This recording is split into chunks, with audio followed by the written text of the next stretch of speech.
李偉權係一家香港企業嘅負責人，最近需要為企業喺廣州南沙大江鎮嘅項目進行用電報裝。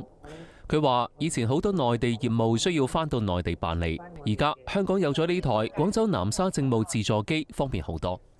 安喺香港係非常方便嘅，因為節省咗去往返南沙嘅時間啦，咁啊亦都方便好多啦。今年廣州市南沙區政務服務同數據管理局聯合南方電網廣東廣州南沙供電局發布便民舉措，部署喺香港嘅廣州南沙政務自助機正式完成同南網在線平台嘅系統對接，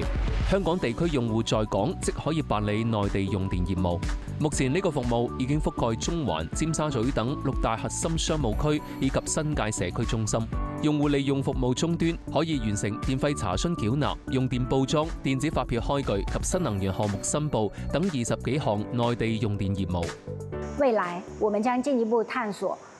拓展電費跨境結算、綠色能源交易等功能，進一步助力大灣區打造無差別的公共服務網絡。